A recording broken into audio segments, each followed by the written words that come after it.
Yo, what is up, y'all? What is up? And it's Key. We're back in the building. What's another episode of the Philly Pulse Sports? And today we're going to be breaking down Eagles and Minnesota Vikings. They played this Sunday. And as always, I got my guy Rat back to talk some Vikings, the best Vikings guy I know. Rat, what's going on with you? Chilling. You know, it's been a long time because I think we linked like the first year, right? Maybe Mm-hmm. 2022 when we played. Yep. Maybe 2022 or 2023, one of them years. But yeah, it's been a minute. So I'm here. I'm happy to be here.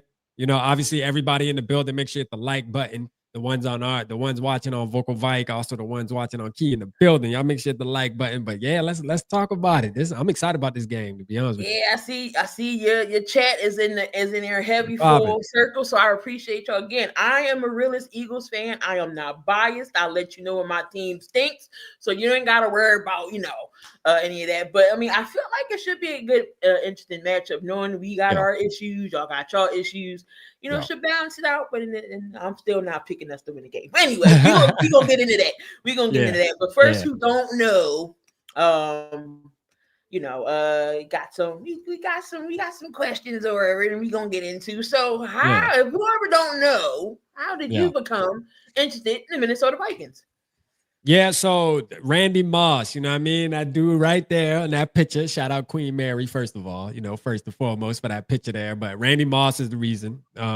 Just watch him as a youngin', wanted to be Randy Moss, playing backyard football, wanted the Moss people, catch the touchdowns with three people draped on you. You know what I'm saying? So they kind of just went from that to just sticking with the team. It's just like, you know what? I'm a Randy Moss fan, but in 99, I was like, I might as well just ride with the team, So then from that point on, I was just a Vikings fan. Even when he left, I stayed, I was like, yeah, which is different. I know you cover basketball too, Key. And with basketball, like I'm not like I'm a basketball fan, but not a basketball fan. What I mean by that is I love basketball. That's my first love as far as like actually playing the sport. But when it comes to attaching to a team, I really have no skin. I really have no dog in the fight. So what it is when LeBron came, I follow LeBron. I was such a LeBron fan when he went to Cleveland. I'm supporting Cleveland. Went to the Heat. I supported the Heat.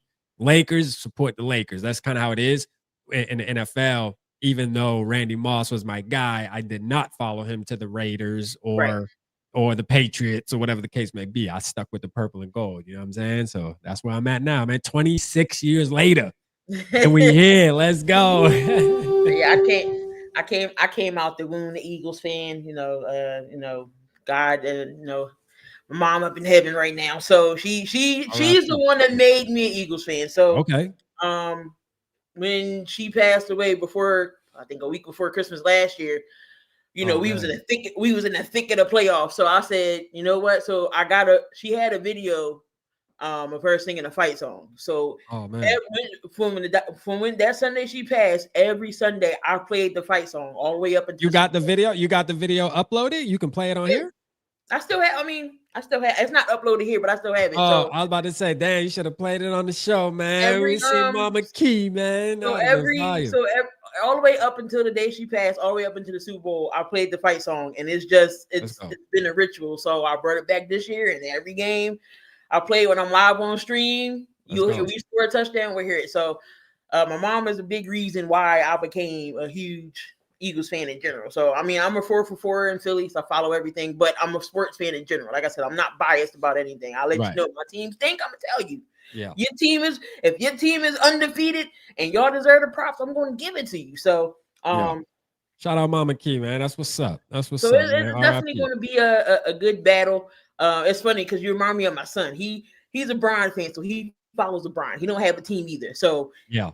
He's Lakers all day. He's like, Mom, we gotta go to the Lakers when they play the Sixers. I'm like, all right. Yeah. He's like, we don't go, we're gonna see LeBron again. Yeah. Like, all right. So but getting into this game, we played the NFC North this year. So I was like, when I first saw the schedule, I was like, I already know I'm gonna hit my guy up automatically. We gonna talk about the matchup. The first time we played, it was interesting. We got y'all. Slade did shut down Justin Jefferson. Y'all had Kirk Cousins back then. This time might be a little different because our secondary stinks. Yeah. We got Dory Jackson and Keely Ringo who can't cover a cold. But y'all quarterback situation changed. Now y'all working with Carson Wentz, who we had, and also JJ McCarthy's injured, but he's back practicing. So with the benefit of this bye, so the question I asked you, the benefit of this bye, how much rest do you think is going to benefit y'all injury situation? Man, real quick, Key, you mind? Let me shout out the chat real quick, man. Go ahead. Just because I see a lot of people in the building, man. Shout out Skull Moth in the building, my Skull Bro Ski, man. Shout out Chevy. Shout out Who Are You, my ninja? What's good, Nick Riley, man? I see you, man. Shout out to you, Nathan. What's good with you, man? Appreciate you tapping in. Barber Fade 'em up. What's happening, Tycoon? What's good? Let me just make Cool McCain. Shout out Cool McCain, man. I see you in the building. What's good? He tapped in. He want to see what this talk about. He like, man, what is fellow talk Eagles about, fan. But he right though. He said JJ about to hit 200 yards on us. Like, hey, all right. I like the vibes, man. Shout out Hippie, man. I appreciate everybody, man. Make sure the like button. But you know what? I'll say this, Key. When it comes to, first of all, starting the season, like last year, we were blessed with like injuries as far as, and I say this in my community kind of like, rap, you tripping. Like we suffered some injuries last year too, but it seemed like we, for the most part, you know, football, there's always going to be these injuries. You're always going to have some type of adversity when it comes to injuries every single year. That's just what it is. Last year, I just feel like we were more on the blessed side. This year, man, we got hit with the injury bug. You know what I'm saying? Like it definitely, the football god said, look here, we going to put y'all through it early and often. And this bye was crucial as early as it happened. I usually like the byes to be around like week 7, 8. Like I would rather us have like a bye like in the middle of the week, like the middle of the season. I think that's the best one. Which this is close enough. It's good. It's perfect timing, is what I want to say. Is because we got Blake Cashman, who is looking like he may be back for Sunday, which is a huge benefit for us, especially going up against a team like you guys with a running game. Because I know y'all talk about you talk about your cornerbacks and how JJ is going to go off for 200 yards receiving and this and the third. Well, you know, I think as in our community, what we're concerned about is the running game, bro. Like being able to stop Saquon. And because Saquon hasn't had like that crazy game yet so far this season, where like, well, at least not that I know of. Did he go off in one of the games? He hasn't go off. He hasn't went off yet. And that's scary for me, right? Because we know, I think everybody in the world knows that it's coming. Like regardless of the game coming eventually, and hopefully it's not this week. But we got to make sure we got to make sure we stop that run. So you know Blake Cashman coming back. We got Donovan Jackson that's coming back, which is also a plus for us. You know, the offensive line kind of just getting back to its form where it needs to be. So yeah, you know, I think the bye was perfect timing for us. Obviously, the quarterback situation with JJ McCarthy, he looked like he's on the upward trajectory. We do not know if he's going to be playing Sunday. They haven't confirmed yet, but they also haven't confirmed that he's not. So right now, it's kind of, I think part of it is Kevin O'Connell. I think he's trying to play this weird mind game too against you guys, where making sure that you guys know that you have to prepare for 2 different quarterbacks. All right, I don't think he's going to announce it until he absolutely has to. I think it's all part of the game plan, part of the process going into this week's game against you guys. So, but we'll see what happens. You know, I like the bye week. I think we're getting back healthy. I'm here for it, man. Let's ride. I'm ready for the game. I mean, we already know what Carson Wentz is about. You know, we played Carson Wentz when he's with, you know, Washington and some other teams. So and you had Carson Wentz. It's your boy. We had Carson Wentz. So, you know, he did bring our, you know, he was the main reason why we got the first Super Bowl. I can't say he didn't do it all. He got hurt. Nick just finished it. So we all know about Carson Wentz. Again, I'm not going to sleep on Carson Wentz because from what I saw with Carson Wentz, he didn't do bad. Honestly, he hasn't been doing bad. He has weapons around him. He got a good tight end. You know, he likes the tight ends. So, you know, he's going to show some love to TJ. And you got Mason back there running. You got Addison back. And of course you got JJ. So, I mean, he got some weapons around him. So, we just got to capitalize on that. And again, I'm just so scared of the secondary. I'm telling you, JJ or Addison is going to light us up. And it's so your secondary is that bad? So like, is it injuries? I know what. No, because Howie let go. We let go a lot of people this year. We got Isaiah Rodgers, man. You saw the game he had. Oh my God.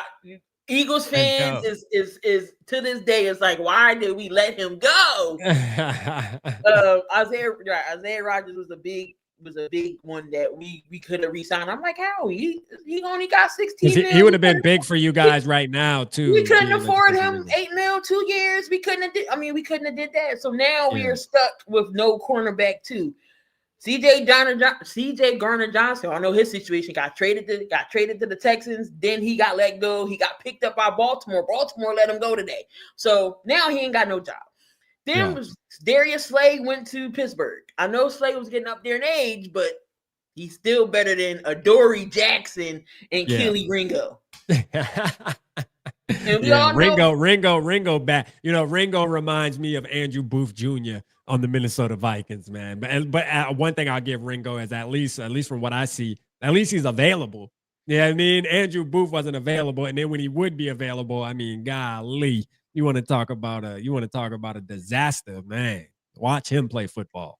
So we got a question for you already, Rap. So the initial thoughts of letting Darnold go after the hell of a season he had with the Vikes. I think it was the right thing to do, you know, and I know people sit back. Well, look at what Darnold's doing now, man. Listen, for this team, it was the right thing to do. It needed to be done. If you're looking at it, if you can look at it one or two ways. See, I'm on the side of if you didn't go quarterback in the first round, then Darnold absolutely should have stayed a Minnesota Viking and possibly looked at him as the franchise quarterback. I mean, he's young, right? He's only 27, 28 years old this year. So it ain't like he's out here super old. He's about the age of all these other quarterbacks that are young right now, like the Jaden Daniels and them. They're turning 26 this year and stuff. So I mean, they're all kind of around the same age. So you could have did it that way, but you went and committed to JJ McCarthy, and you know we believe in JJ McCarthy. I know there's a little bit of fogginess going on with our community right now, just due to the fact of the second game against the Falcons. But, you know, man, look, man, you committed. It was the right thing to do. Let Darnold go get his bag. Let him go play somewhere else because he wasn't in the plans. All right. He wasn't in the plans of the future. I don't care what he's doing right now in Seattle. Shout out to him. It was fun watching him, too. You know, I think Vikings fans really appreciated Darnold, but he owed us nothing. All right. He owed us not a damn thing. Now, JJ McCarthy owes us everything. So we gotta put our eggs in that basket, and we ready to see it. Hopefully, the journey starts this week. I don't think it will. I think we'll see him Thursday night against the Chargers. But again, if it does start this week, man, we here for it. So yeah, I'm not upset about it. I'm not upset about it. So is McCarthy somebody you wanted in the draft? You was getting a quarterback, or did you want someone else? So Jaden Daniels was my number one quarterback on my board. McCarthy was number 2 though. So, you know, and then it was Drake May and Caleb Williams. So I always was a fan of JJ McCarthy. I know there's a lot of people, oh, well, he handed off the ball and this and that. And I've beaten this horse to death, right? And I'm gonna tell you, there's just something about him. He has an it factor. He's kind of like what you see in Jackson Dart. You know, Jackson Dart is a guy that a lot of people slept on, but when you watch a quarterback play, you got to know there's certain things you look for, man. You can't always just look for the completion percentage and how many times he threw the ball. There's certain things you got to look for in his mannerisms on the field, you know, and how the team reacts to him when he does things. And though you can usually spot a guy for the most part that's gonna, you know, be somewhat of a dog and has the ability to be maybe an impact player, maybe not a superstar, but a star, right? And I think JJ's always had that. He's always carried that. So I mean, shit, he looks the par. And when it comes to playing the game at a high level, he was very good at the NFL down, is what I call it, and that's the third down. Third down, nobody was effing with JJ McCarthy, bro. Like you would want the ball in his hands, you know, and that's the most important down in the NFL and the big boy league. You know, so I like him. I think he's gonna be good. Like it's 2 games. You feel me, Key? Man, look, he won NFC Offensive Player of the Week, week 1. Very first game out there, trailing in the 4th, came back, scored 2 touchdowns back to back. You know, like, man, listen, give the man some time. We got some Vikings fans that are like kind of pissed at him, but for whatever reason, it is what it is. So we got another question here for you. You said Bobby, who was a Patriots fan, he said back in 2024 draft, the Pats went to Justin Jefferson. Would you have taken the Pats number number of pick in a trade? Hold on, put the question up. Shout out Norris. Norris said, "Rap about to give me a mannerism." His mannerisms. All right, hold on. Rap back before 2024 draft, the Pats wanted Justin Jefferson. Would you have taken the Pats number 5 pick in a trade? No. I want Justin Jefferson to be on this football team. I'm a Justin Jefferson fan all around. You feel me? I think not only just for his play on the field, but for being a Vikings fan, I think he brings more he breeds more Vikings fans. Like you have a lot of younger kids coming up that become Vikings fans that live in New York, live in Florida, live in Montana, Alabama. It doesn't matter. When you got a player like that, for me, it's a benefit because obviously we do YouTube. I cover the Minnesota Vikings. That means there's more opportunity for people to tap in with us and join our community and stuff like that. So when I think about a player like Justin Jefferson, that's what I think about. On top of his play and stuff and his impact on the field, man, absolutely not. Like Justin Jefferson, I wouldn't trade him. No, he's not getting no. Yeah, I mean, the answer's no. You feel me? That's what it is, man. Yeah, man, no. I'm not even gonna hold you because the year that Jefferson came on, I'm like, oh my God, yes, Howie. Y'all were supposed to get Jefferson. Howie is about to get him, and we get freaking Jalen freaking Reagor. I'm like, Howie, you got to be. And then he fell right to y'all the next pick. Oh, I was hurt. So I know you was like, what? The Eagles didn't take him. So I know you was happy draft night. Yeah, I really was, but like I'll be honest, right? In that draft, like Justin Jefferson really wasn't somebody who was like on my board where I'm like, oh, we have to get this guy, right? And I wasn't doing YouTube at the time, so I wasn't really like I wasn't on platforms expressing my feelings about the team and stuff like that. But like, I mean, he wasn't really on my board like that. But once we got him, I'm like, okay, little bro, look like he can ball, man. You know what I mean? And I know we needed to replace it because we had the dig situation going on and stuff like that. So it worked out for the best. I'm gonna tell you that. Damn sure worked out. Every 20, there's 31 other teams that would take him right now. So, yep. But how we made up for it and got Devontae Smith. So yeah, well, you guys have been doing really good too with drafting, man. When it comes to drafting, like I got to give you your props on that. I mean, you guys hit every draft. You guys get like 2 or 3 players that are like just staples and shit. I'm like, how do they keep doing that shit, bro? Like we can't do it to save our life. Howie is lately Howie has been smashing on draft picks, but we like I said, he didn't replace what he lost during the after the Super Bowl. So I understand you can't keep everybody, but at the same time, if you're not going to keep everybody, you got to replace people. So that's kind of where we're at now with the depth on the edge, especially with Darius Smith just up and saying, "Oh, I'm going to retire." So okay, that's going to put us in a hole now. We got some injuries. Jalen Carter's didn't play last game, but I think he should be in this game. Quinyon Mitchell got hurt. Oh, he's going to be in? I think Carter might be in, yeah. Oh, man. I was hoping Boy would have been sitting out one more week, man. God, that man, relax, Carter. Like, what are you trying to rush back for? It's a long season, my brother. Relax. And I know we are a little banged up on the offensive line. So, Jalen Reagor, I don't know if anybody got him anymore. I mean, he was a waste of a pick. Yeah, Jalen Reagor. Yeah, we tried to revamp his career. I mean, he was a punt returner for us for the most part. He maybe had 1 or 2 catches. Other than that, yeah, he was a lost cause. He just didn't have it. It's crazy that you guys picked him over goddamn Justin Jefferson. That's crazy tying that together. But yeah, he just ain't it, man. He's not in the league anymore, is he? I don't think so. Yeah, which is crazy, man. Nobody would even give him a chance today, which is wild. So y'all get Jordan Addison back, which is helping out there. So this question: Justin Jefferson and Jordan Addison, how dangerous is that combination against our secondary? Yeah, I think it's pretty dangerous. I think it's dangerous against anybody's secondary, to be honest with you. And we see like, and Vikings fans and vocal VIKE community, the Purple Gang community can relate to this. Is I think ever since Addison has been back on the field, we've seen now a balance of Justin Jefferson being able to go off too. Like it opens up the field for him because now they know like you have to keep your eyes on both because Jordan Addison can easily take the top off of defense and he can kill you underneath too and accumulate 100 yards in the blink of an eye because he is that good. And it's one of those deals where you know we have a situation now. Obviously, Addison got in some shit in London.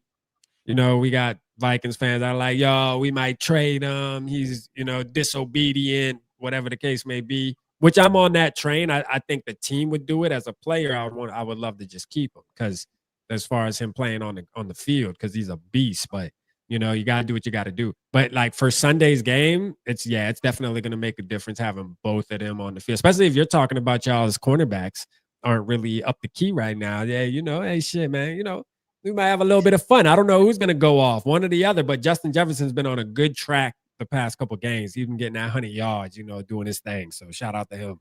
Like I said, any given Sunday, you never know what's going to happen. But it just is. I just don't trust my secondary up against two caliber wide receivers such as AJ and Addison, who's you know very underrated and can get you 100 yards as well. It's been games both of them had 100 yards. Can't talk enough about TJ Hawkinson. He's a good tight end as well. So then y'all have Mason in the backfield because Aaron Jones got hurt. So you got to worry about your secondary. And let's talk about your defense. I know Brian Flores is over there as your DC. How did you feel about Brian Flores when he first came as your defensive coordinator? Oh, super excited. Super excited. A big part of being excited about it was because we had Ed Donatel, which was this dude, bruh. Like, oh my gosh. Like, I mean, I would have took anybody. You know what I mean? Like, I don't give a damn what the name was. At that point, we just wanted somebody else. It didn't even matter. Like, I would have been the defensive coordinator, and I think Vikings fans would have been happy. But it turned out that we absolutely made the right decision. I mean, he has some weaknesses though, right? Like, it's funny. The outside world looks at Brian Flores as this, you know, superior defensive coordinator, and I don't want to take anything away from him. He's a beast, right? But he does have weaknesses. You know, you gotta know how to beat that defense that he runs, and there's a way to beat it, and that's the middle of the field, doing quick passes in the middle of the field. Slants kill it. So hopefully, you know, and that's one thing AJ Brown is really good at.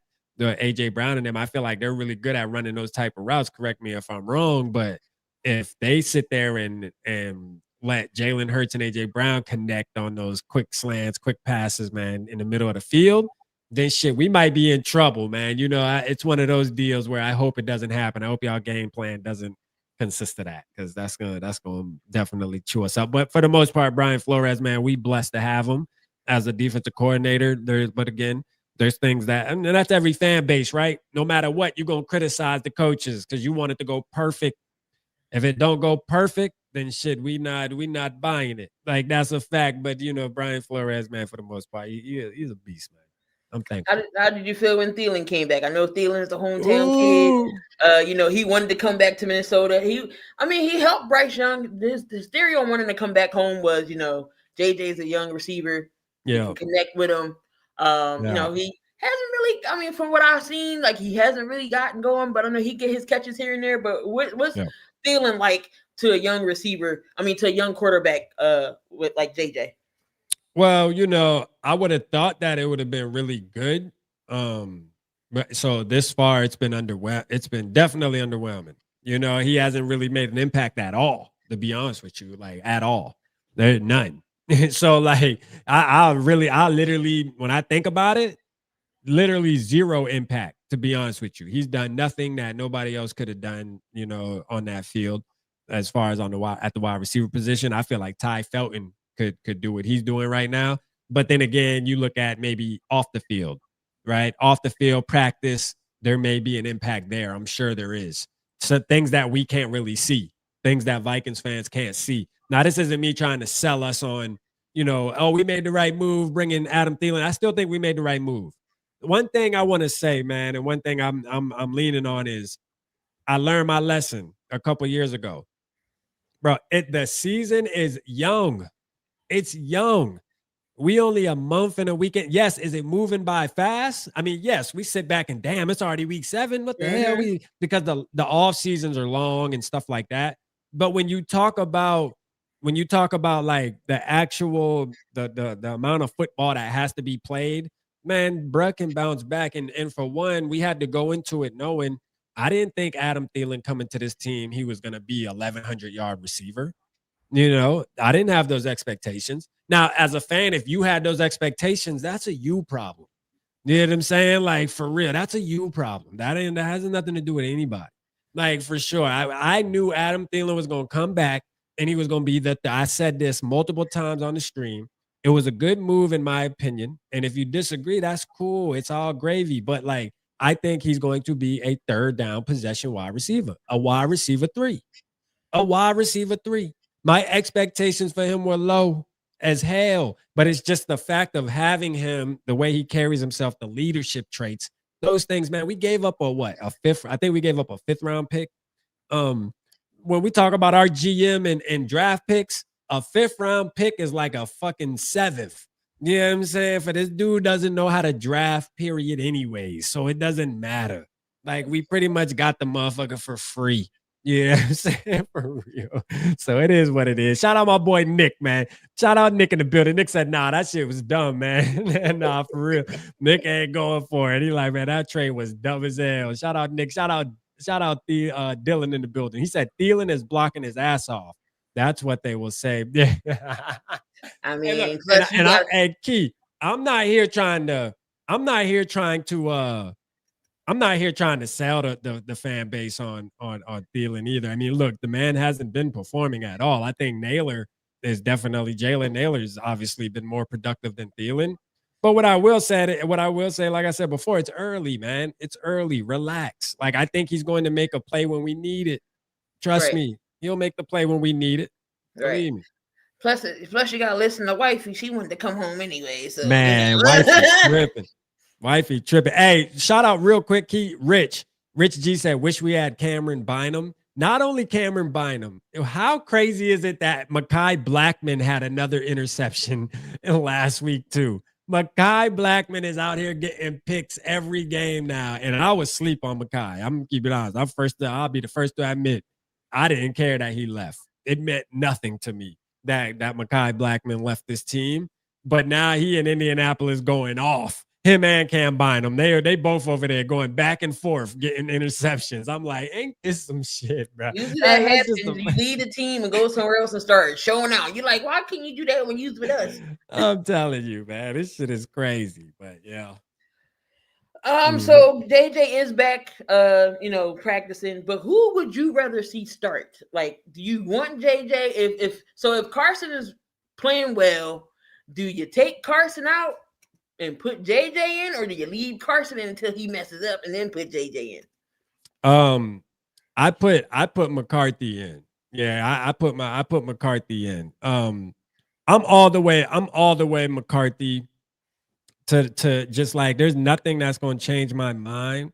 And my community knows where I kind of stand on this. And I think most of us in my community stand here on the same wavelength. It's crazy. On my videos I get a lot of different opinions because, more people watch the videos I release and they tend to get vocal in the comment section. And there's a lot of, hey, JJ's not ready. Boy ain't good, this, that, and the third. And then, but my core community though, we want JJ in there. You know what I'm saying? Because you committed to him, like you as a head coach, you as a GM in Kwesi Adolfo-Mensah, you sold us Vikings fans. And if he ain't ready, that's a you problem. You about to get crucified for that. All right. You have to deal with those consequences. You went into the season this year with an empty quarterback room until the last minute. The last minute, you want to bring on Carson Wentz and a UDFA at quarterback. A UDFA is our third string quarterback. And now we like Max Brosmer, the Brosmer man. You know what I mean? Like, the fans like him because he's played obviously for Minnesota. He played for Minnesota. He's right there. He's a hometown boy in a way, a hometown kid in a way. So, that it's easy to like him, like the story, buy into it. But the reality is he's a UDFA as the quarterback. And then you have Carson Wentz. Bro, you told that's telling me that you believe that what you saw throughout the summer with JJ McCarthy was, oh no, this kid ready. Like he's the truth. So, hey, I'm here to see it. You have to put him in. Like for real, you cannot run from this, KO. We are not letting you get away from this, bro. You are not ducking this smoke. You have to put JJ McCarthy in and show the Vikings fans why you drafted him at number 10. That's just what it is. And that's what it's going to be. And Carson Wentz, I mean, Key, you can touch on this too, because you had Wentz and you've probably seen him throughout his journey he's had. Carson Wentz has a ceiling. Be honest. How many games you going to win with a Carson Wentz? Not many. Thank you. Like my thing is this with Vikings fans, and we always do this with Vikings fans, is we think that these veterans gonna come in and all of a sudden change this shit around and save us and take us to a championship. Listen, if you here to sign up for 8 games and barely miss the playoffs, or we'll say barely make them and then get bounced out in one game, then let's play Carson Wentz. All right, let's go. Let's ride. You know what I'm saying? But guess what? Our season will be over after 17 games. That's just what it is. After 17 games, we're probably out of there. Carson Wentz is not taking us a motherfucking place, man. Period, bro. That's why I'm not signing up for it. I'm going to be honest with you.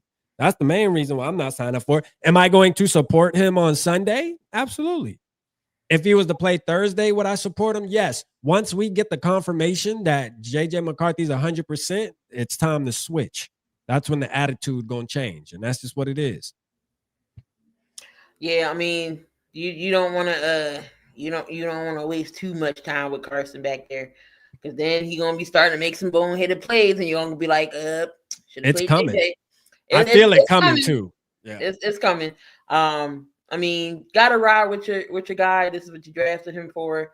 Yeah, I get he was hurt, so Carson, is in. But if JJ's back healthy, that's his job. So right, that's his job. He gotta get his job back. You know what I mean? I don't think he lost his job. We talk about this. Key is, Carson Wentz. Although we're 2-1 with Carson Wentz, it's one of those deals where he hasn't really done anything. He made a great throw against the Browns to win the game. Great throw. NFL level throw for sure.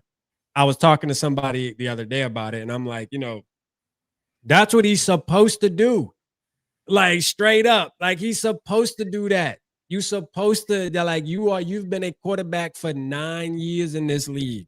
You better be able to make one fucking throw out of a game. You know what I mean? Like shit, man. Come on.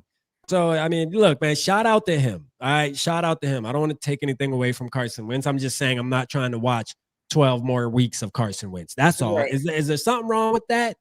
Is that wrong? Because we drafted a quarterback with the 10th pick. You sold us on it, and we want to see. Like, ain't nothing wrong with that, man. It's time for JJ to step in and play. I don't give a damn what's going on. I mean, there was some, like I said, this is his first full official year, because he was hurt all last year, so he missed. So this is like his rookie year, because he missed all last year. So gotta give him time, just like any other rookie quarterback. You gotta give him time, but you gotta throw him out there to see exactly what he can do. And he has weapons around him, so there's no. He does.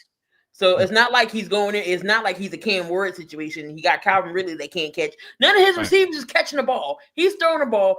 None of his Cam Ward's receivers are catching the ball. I'm not saying it's all on Cam, but his receivers is dropping the ball.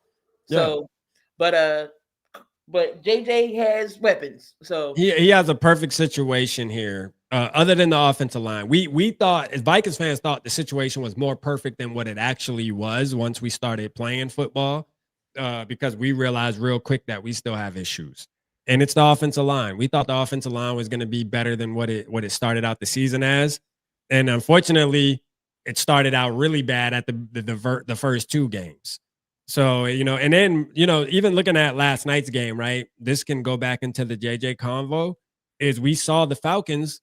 The Falcons are better than what people giving them credit for. Like the Falcons are better than what people are giving them credit for.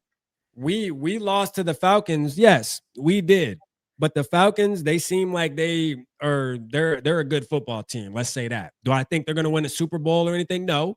But they're a good football team. I mean, shit, they put the works on the Bills last night. Mm-hmm. So like they're not. It ain't like we lost to some bottom feeding team that just doesn't have talent. Hey, we got outplayed by a good football team. It is what it is. Our offensive line gave up. JJ McCarthy struggled. He was out there looking bad. But again, it's his second football game. And so like, why am I jumping off board off of 2 games? And it's just weird, man. I just can't do it. I can't come to grips of jumping off a ship after 2 games with any player. I don't give a damn who it is. Now, my thing is this, key, when it comes to durability, I'll say this, that is a different conversation. All right.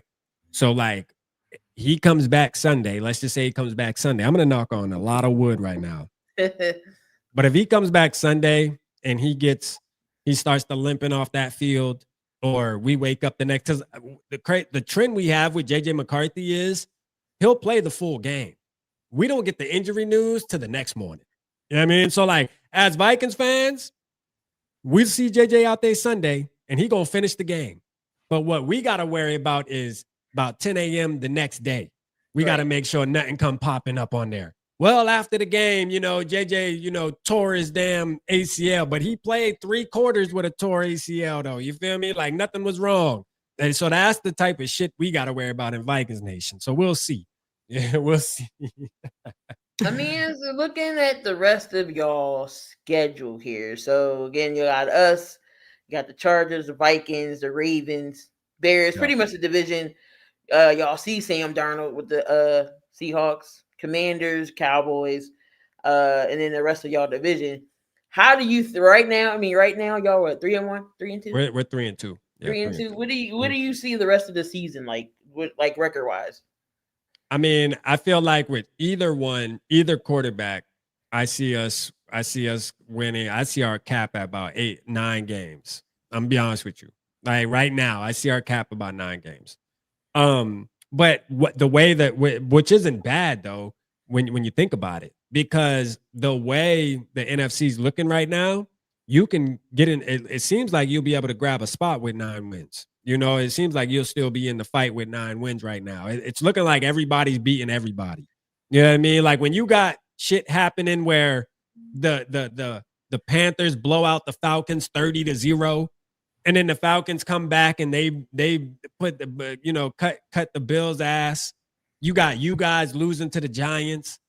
And then you already know the Giants are probably going to go out and get blown out by, the damn Jets or something. Like that's just, it seems like this season is just one of those seasons where you can win 9 games and still make it. The point is this though, Key, is I rather win 9 games or win 7 games with the quarterback of the future. I don't want to wait. I think because that we're giving up key possessions with Carson Wentz, who we know for a fact after this season is going to walk out of the door, maybe retire, maybe just go be a backup somewhere else. We have to see what we have in the young man. That's just what it is. We have to see what we have in a young man. I know people want to, just sit him another year. The man is going to be on his 3rd year before we even know what the hell he can do.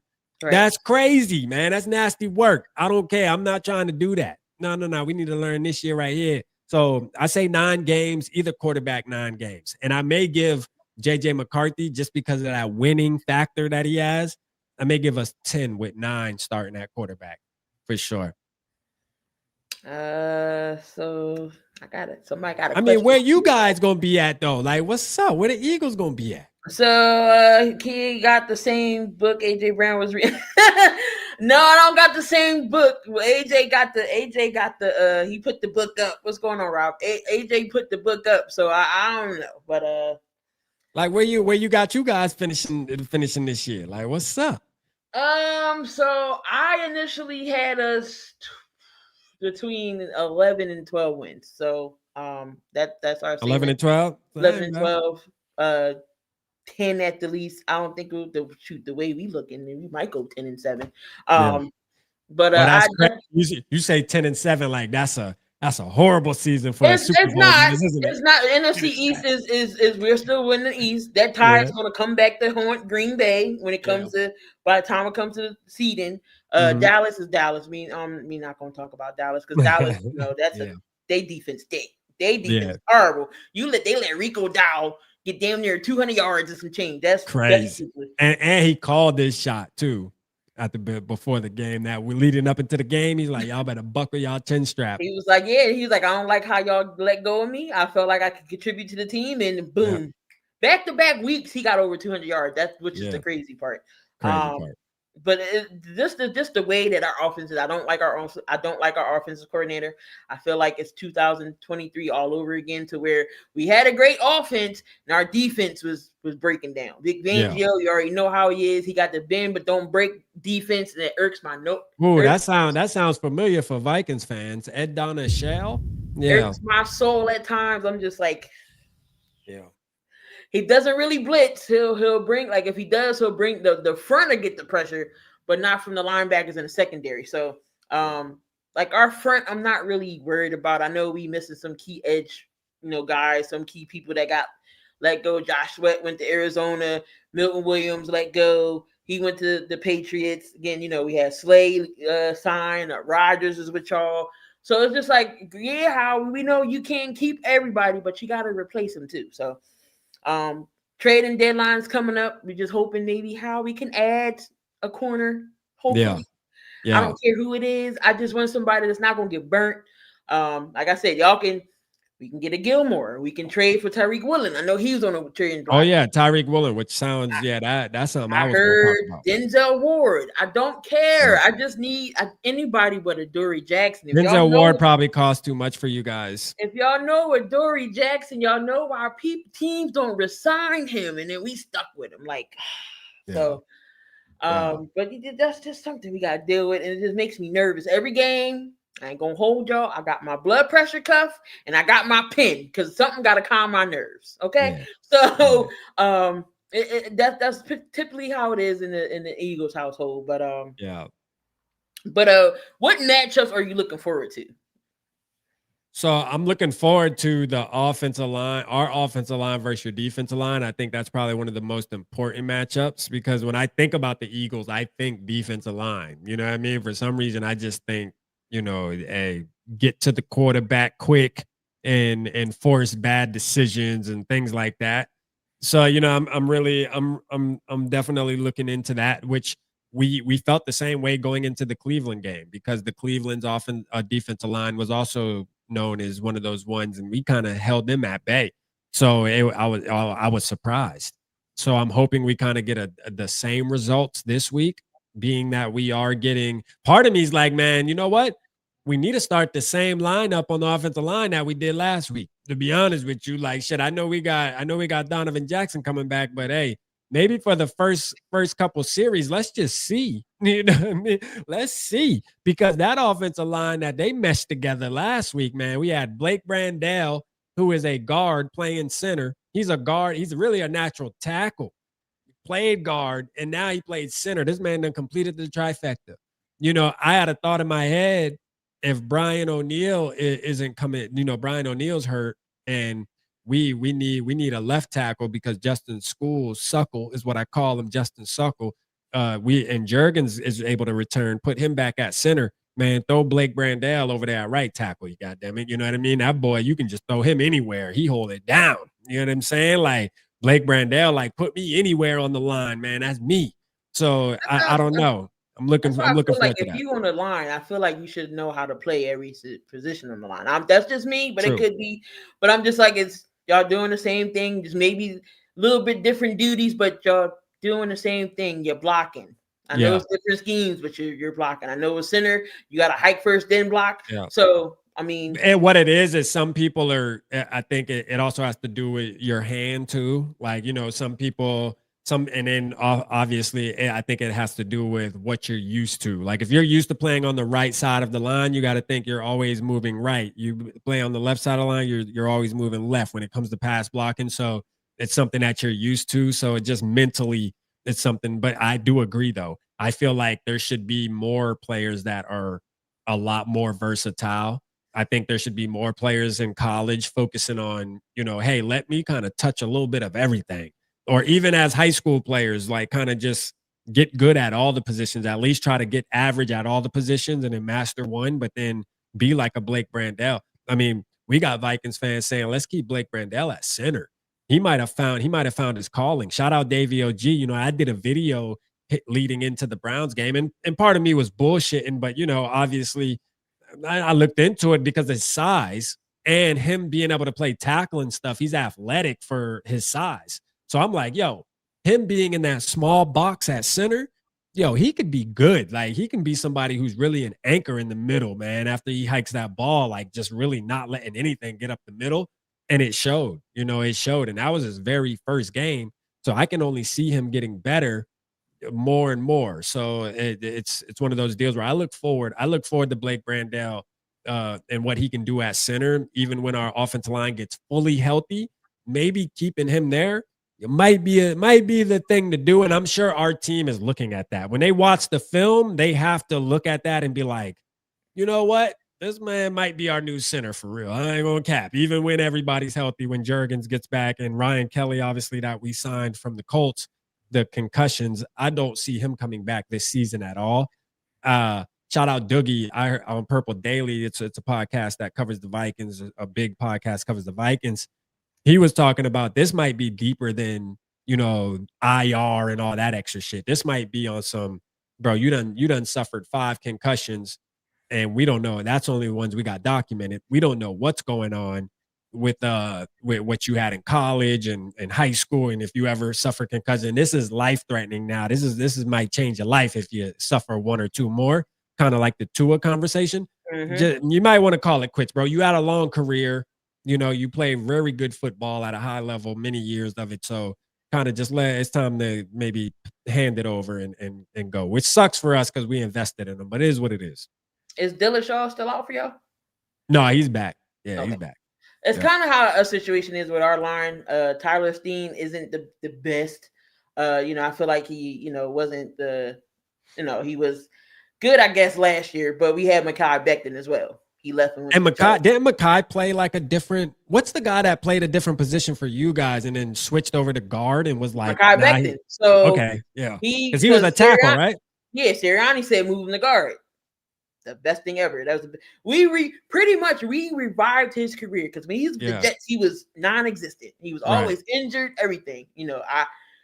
I'm gonna be biased on this one. Jeff Stoutland is one of the best offensive line coaches we've had. So look what happened when Jordan Mailata came and didn't know a lick of football. Played in Australia, turned him into a caliber lineman. So that's kind of how I feel with Fred Johnson right now. When we got Fred Johnson back, I was ecstatic because I knew he was gonna. What position does Fred Johnson play? He's a tackle. Okay. So when I think when Lane Johnson got hurt and we put Matt Pryor in, I'm like, why is Matt Pryor out there? He stinks. The first time we had him, we let him go. He stinks. He still stinks. Soon as we put Fred in, the offense moved. So I'm just like, we just need to put Fred in at all times. Don't forget Matt Pryor. He can go. So I feel you when you say, you found the right, everybody should learn the line. You got your guy right here. He should stay there. So I feel you on that when you thinking of that. Stinking of the tush push. Let's go. Shout out love. Your thoughts on the tush push. Should it go? Look, man, I look at it like this. First of all, there's a bunch of people that are annoyed by the play, thinks the play is like, bullshit. In my opinion, I feel like you shouldn't have let the team get down there anyway. You know what I'm saying? Like, for one, you shouldn't have let the team get down there. If we allow y'all to get down to the 2-3 yard line, bro, we failed already at that point, right? We already failed. So it's one of those deals where, man, if you can't stop it, if you can't beat them, join them. That's what they say, right? I just don't understand why other teams don't just try to perfect it. It's not a hard play to perfect. And it's so weird. Other teams do it and they can't do it. They can't do it, right? But, practice makes perfect. Just get good at it. If it bothers you that much, just do it. Return the favor. You know what I'm saying? Because there's multiple teams that I'm sure can run it effectively if they focus on it. So just do it, man. Or as a defense, just don't let the team get to 4th and inches, 4th and 1. Shit, stop these motherfuckers. That's no excuses. Stop them. Period. I get you where, the false starts, there has been the issues, but the ref don't call it. Trust me, I get it. There's been times when we have moved, but the ref ain't saying nothing. It ain't happened. Yeah, that's true. I don't know. I'm indifferent. I feel I'm not like upset about it. I look at it like shit. We should run that motherfucker too. You know what I'm saying? Like run that motherfucker too, man. I think you do have to have the right quarterback. Obviously, Jalen Hurts is somebody who's built, you know what I mean? Like, especially lower body strength. He's one of those guys where, for example, you can't run that with a Tua Tagovailoa or Carson, maybe a Carson Wentz. I don't know. Carson Wentz he ain't a small guy, but there is certain quarterbacks the tush push isn't an option for you. But I mean, shit, man. Most teams can figure out a way to run it correctly. You just have to practice it and learn how to run it. It's not a hard play, man. Like you put the right lineup in, just do it. For 2 weeks, we didn't run it, so you can't say, "Oh, we run it every week." 2 weeks, we didn't run it. Last week was our first time. Last week, y'all OD though. Like I ain't gonna lie, when y'all was down there, it's 1 yard. You already know the 1 yard. You already know. Hey, y'all OD'd that shit. Y'all ran that shit like 3 times in a row, all the way to the touchdown. But I knew that pissed the NFL off right there. One thing about Howie, he does build the trenches, so I can't be mad at him there. Yeah, so and Deshaunte had a point. He said not everybody can do it because it's the line, which I have to agree with that. You're right about that. Jason Kelce talked about it. He was just like, he said he hated running it, but he was just so good at it that we just got the offensive line and we just perfected it. I mean, everybody just mad because we're more efficient with it. So I mean, other teams were welcome to do it. I mean, Aaron Rodgers did it. I mean, Aaron Rodgers technically didn't do it. He sat there and watched somebody else do it. I think the tight end did it. The Rams did it. The Bills did it. The Bills were so against it, but y'all ran in the playoffs with Josh Allen and failed twice. Yeah. So I mean, look, if you take it away, you take it away. We still gonna get a yard regardless. I don't think they're gonna take it away. You run a regular quarterback sneak, Jalen Hurts is going to do it anyway. He's going to get it anyway. I mean, it's pretty much a quarterback sneak when you think about it. Like, first of all, who's stopping quarterback sneaks? Like, when you got the right quarterback, like, quarterback sneaks are almost 100% too. When you think about when the last time you seen a quarterback get stopped on a quarterback sneak? I mean, it happens. Don't get me wrong.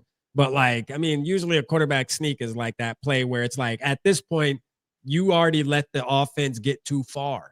Like, that's the issue. Once they're lining up for a quarterback sneak, like, your defense has already failed at that point. It's time to start over anyway. So you might as well just hang it up and let's go. Now, if they in the middle of the field, they quarterback sneak, new set of downs, bro. It's time to now try the hell again. Same thing with the tush push, in my opinion. But you guys just perfected it, and I can see fans why they would be annoyed by it, especially when you're the opposing team fan base. I can see getting annoyed by it because it is kind of a boring play. It's boring, but at the end of the day, it works. It is what it is, man. Norris said, "Rap, start talking slower. Gary just got in the house." Shout out Papa Gary in the building, man. Let's go. I mean, it was we did run the one. I forget what game it was. We did a fake, and people was mad about that. I was like, we didn't use a tush push. We faked it. Do it to Saquon Barkley.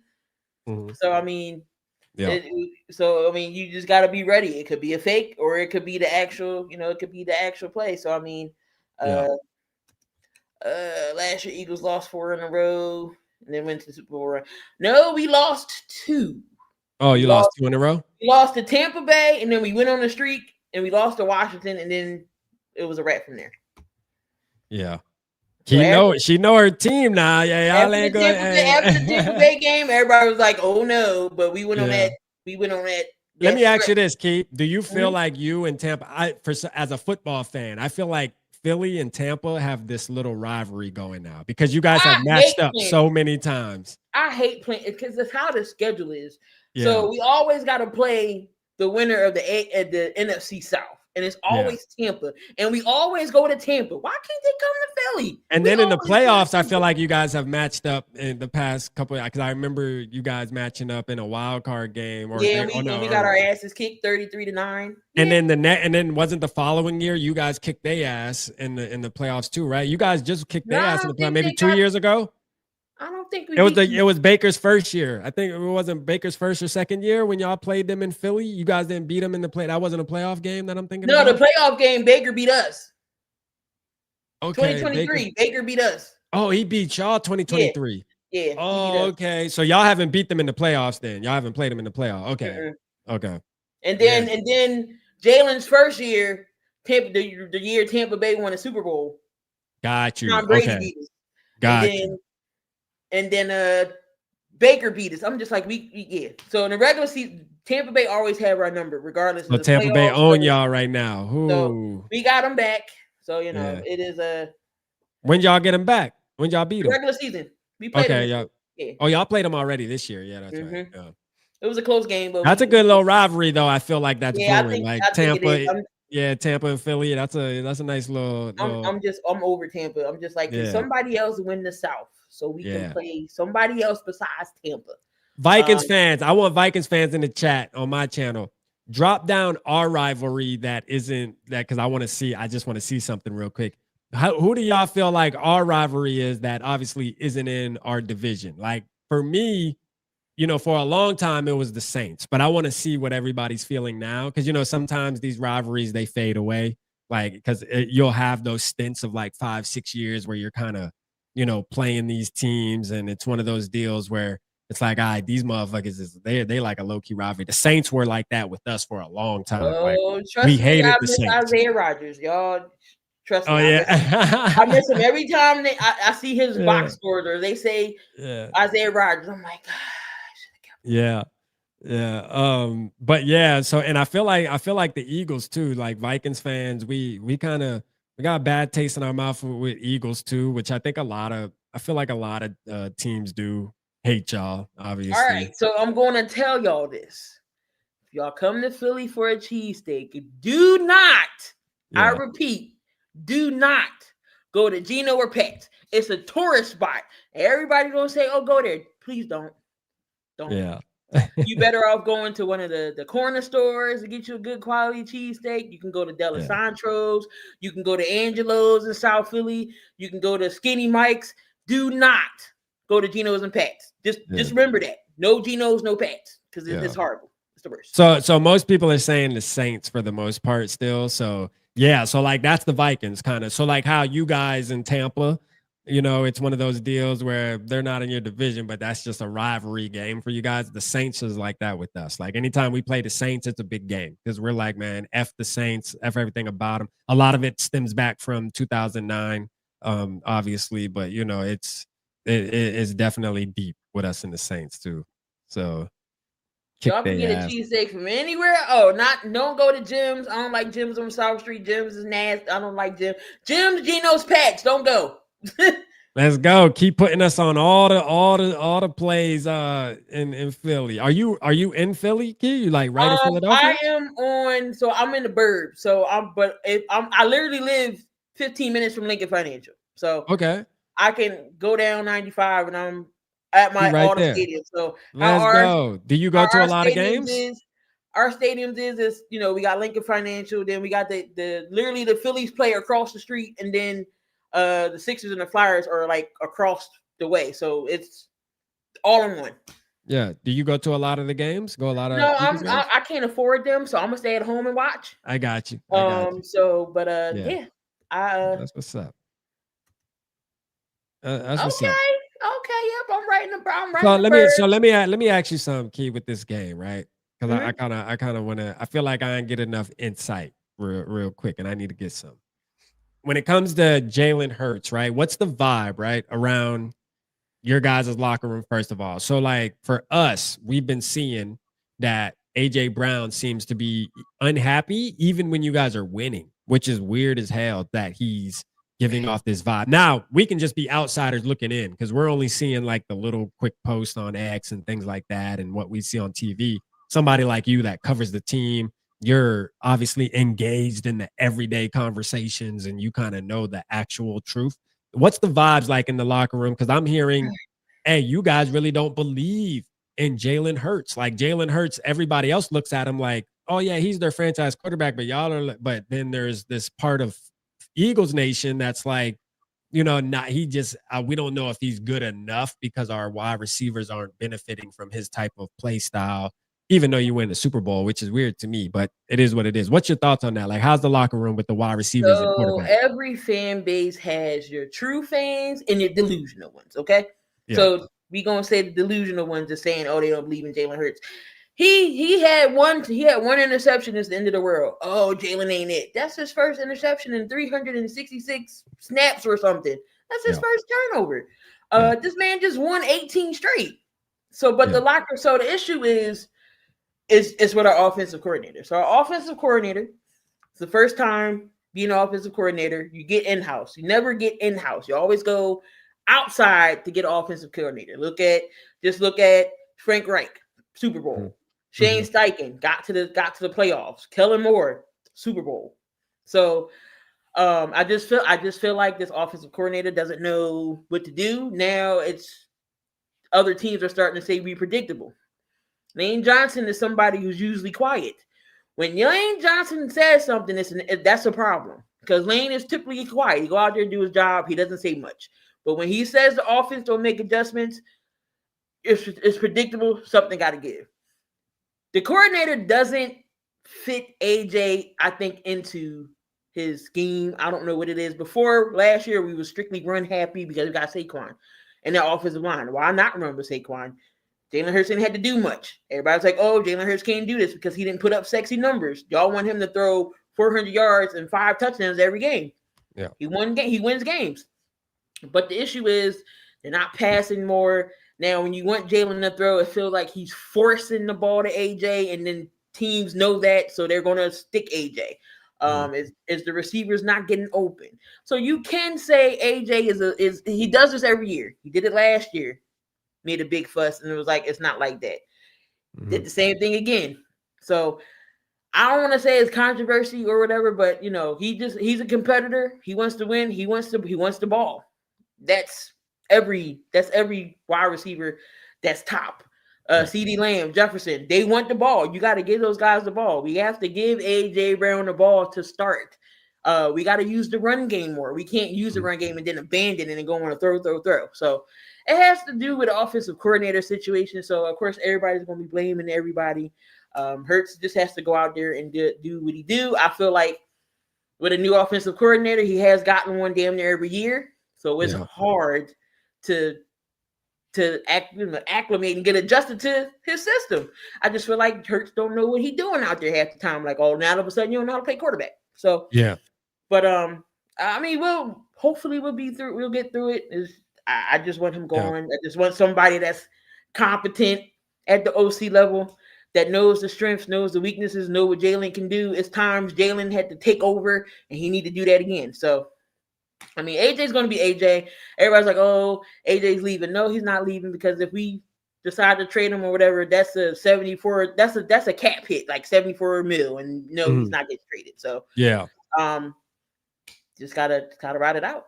Okay, all right, and then the reason I asked that, how that links to our team, because I actually compared JJ McCarthy's college career to how kind of you guys play in the NFL in the Philadelphia Eagles with Jalen Hurts. Like you said, doesn't put up the sexy numbers, but does what he needs to do to get the team to W. And when he needs to step up, he steps up, right? And then every once in a while, you'll get that game where he throws, 3 touchdowns, 4 touchdowns, and goes off because the defense is allowing him to do it. So, and I compare that to JJ when his college career, because a lot of people were talking, well, he don't throw the ball, he only hands off the ball and shit like that. Well, when you got a Saquon Barkley, you kind of want to hand off the ball. You know what I'm saying? Like, you kind of only want your quarterback to throw the ball, 15 to 20 times, maybe 25 times during that game because you have Saquon Barkley. Yeah, he's gonna rush for $150 damn near every other game. Like, why not? Why would you just to say that your quarterback threw 400 yards, you know what I mean, and still lose the game when you can control the game on the ground and get the dub? Like, so, and I say that because I feel like in the near future here, we're gonna have these same conversations as Vikings Nation. I'm booking it now, where JJ McCarthy is going to, and you can call it a game manager, whatever you want. But if your team is built around it and you're able to go and win a championship like you guys did, why complain? Like I'm thankful for Justin Jefferson. I feel like Justin Jefferson really wouldn't get to that level, especially if we're winning a championship. I think he would be okay. I get a weird vibe from AJ Brown though. Like just as a competitor, I'm like, yo, your team's winning, my brother. Like, regardless if you get 1,200 yards this season or you only get 500 yards, but you guys win another championship, that's not going to change anything about you getting a contract or another team when your contract's up. If you're still young enough where you feel like you still got gas in the tank, I don't think that's going to block your bag because people know the real you. Like they know that you can affect the game. And I think the smart football people understand, like, hey, it's not that AJ Brown can't play wide receiver at a high level anymore. It's just the Eagles run their offense a certain way. They run through Saquon Barkley. That's just what it is. It's just what it is. It's obvious. And they have a right to do so because they won a championship by doing it. Why would you change from that? You know what I mean? Like you might feel different, but I look at it like shit. And I feel like McCarthy is going to kind of be the same way. I don't look at McCarthy as a Mahomesy type guy where we're going to lean on him for 17 games. This guy's going to go out there. I'm saying even 3-4 years in his career where he's out there and just kind of changing the game in and game out. I think you have to actually build an offensive line, a good running game, and let him, work within that. And every once in a while, about 5 games a season, he'll have those explosive games where he balls out and outperforms more than people expected. And we win a championship, man. Get to the Super Bowl. That's what we need. Let's go.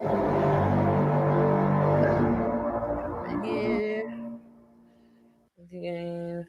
What he said, less than 50 a game, like 20 yards. Yeah. But with no Super Bowl, I don't know how you can be too mad at the same time. Yeah. Nah, facts. Facts, man. Like, you get a ring, man. Right. Devontae Smith, I mean, he feels the same way, but he doesn't complain. He just goes out there. Now, Smitty is another receiver that can catch. He's like our deep ball type of guy. So, but he goes out there. He just had 100 yards like a couple games ago. Smitty goes out there. Devontae Smith goes out there and does his job. He doesn't say much, but again, when he starts talking, it's an issue. Like I said, certain key guys that don't never talk or say nothing, and they're talking about this offense, that means something's wrong. Oh, are they talking now? Yeah, they're talking. It's with the offense though. It's the play calling. Something has to change. But my thing is this, Keith. I seen Jalen Hurts, and I know you watched the game. Obviously, it seemed like Jalen Hurts is isolated though on that bench and stuff, man. When they showing him, it just doesn't seem like there's any kind of relationship with him and Smitty. And it seems like Smitty and Brown are like linked up now, and they kind of showed an angle where it looked like they were kind of talking shit about Hurts while he was over there after he threw that interception and shit. Like, it's weird. No, I mean they have a connection. They have a connection. It's just what with the cameras allow y'all to see. But no, they have a connection. But you can clearly tell AJ's face or whatever on things. His face shows it all. And trust me, I understand and I get it. And we want him to get the ball. I just don't want him to get force fed the ball and then cause turnovers. So. Right. But also we gotta go back to doing RPOs. That's what we did all last year, and nobody knew what we were doing. So now this offense is too predictable. Something got to be fixed because I just feel like if something don't happen, we're not gonna go back to the Super Bowl. Somebody's jobs is gonna be in line. I don't know if it's gonna be Nick. I don't know if it's gonna be the OC, but I can't not say it's out the ordinary because Doug Peterson run the Super Bowl and he got canned the next year. So I'm not saying Sirianni's job not on the line, but I just need Sirianni to grow a pair and get his boy in line and say, hey, I don't like this, or you're going to force either Jeffrey Lurie or Howie Roseman to say something. And when it gets all the way up to Jeff is the coolest owner in the league. You don't hear nothing from Jeff. He quiet. He not the Jerry Jones type to be on the sidelines. He stay in his box and he watches. If something don't go right, he gonna make that call, and it's gonna be a wrap. So what's your X factor for Sunday's game? Like I know you said at the beginning of the show, I know you told me backstage you feel like we're gonna blow you guys out or beat you guys, whatever the case may be. But like if you had an X factor on your team that's gonna, perform at a high level against us, who do you see that player being on Sunday for you guys? Unfortunately, it has to be. It's either got to be Saquon or has to be Saquon or AJ. We have to get something offensively going. We can't be stale.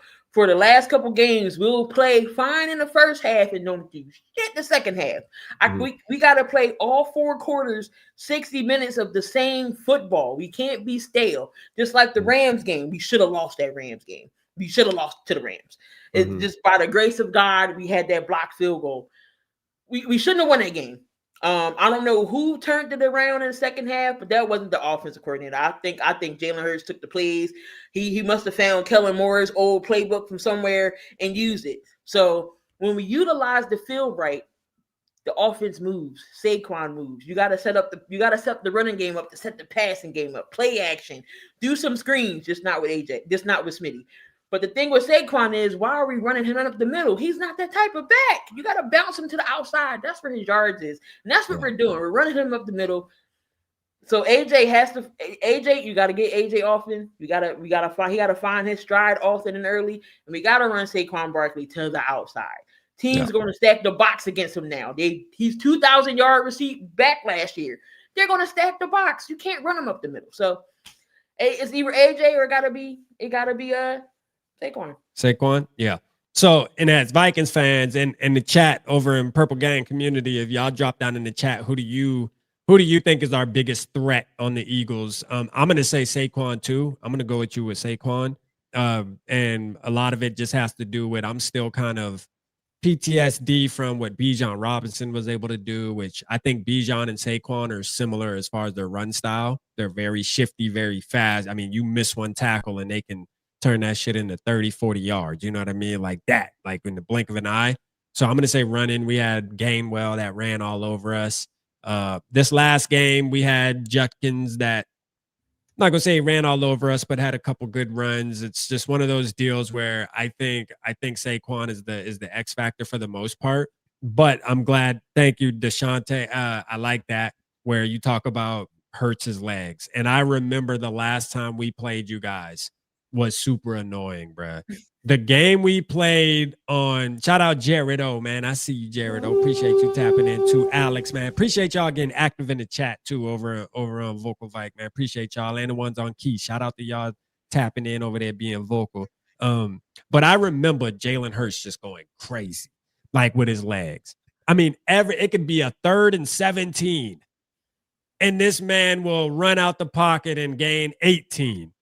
And I'm just like, yo, like, what is up? That's one thing about playing you guys that irritates the shit out of me is just when Jalen Hurts is in his bag, when he's in his bag, man, this dude is annoying as shit, bro, to stop. Because he's big, too. Like, it's not like he's a tall, huge, but this motherfucker just be low to the ground and just be, like, getting those extra yards and stuff, man. I feel like he's a smart runner, too, which is irritating. So those are the two.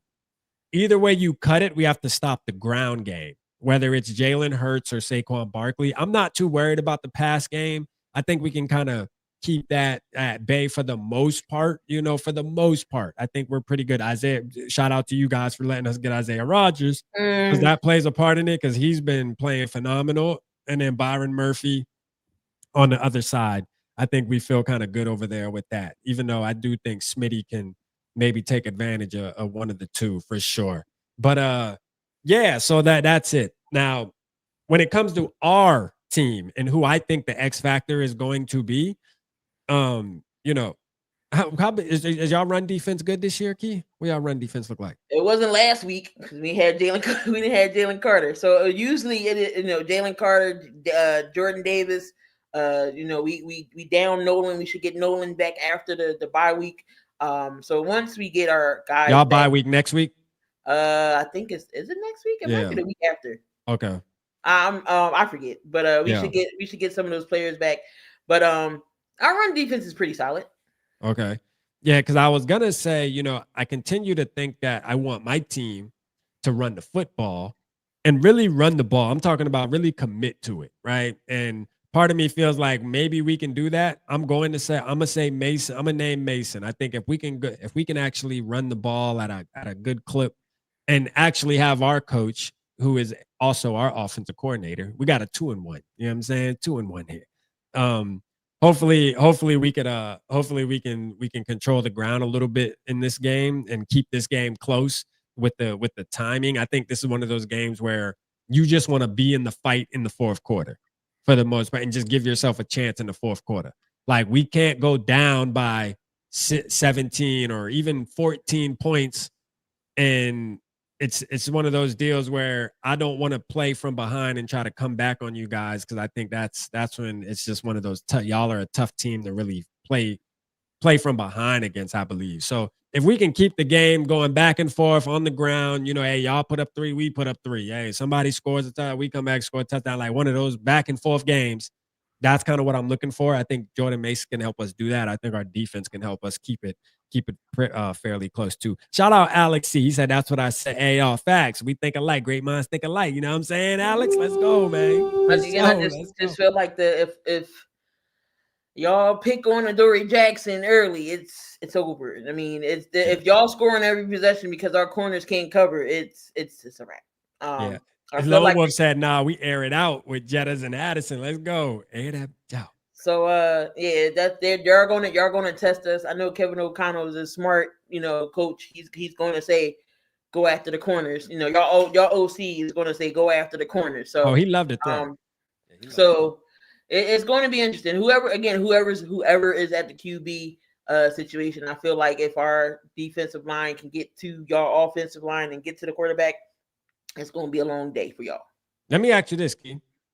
Do you think it's smart for the Vikings to play? Let's say JJ McCarthy is healthy. Do you believe it's a smart move for us to do that, knowing that you guys are getting Jalen Carter back and have Jordan Davis in the middle? I would put him in there because Carson Wentz can't run that fast. I don't think Carson Wentz is mobile at all.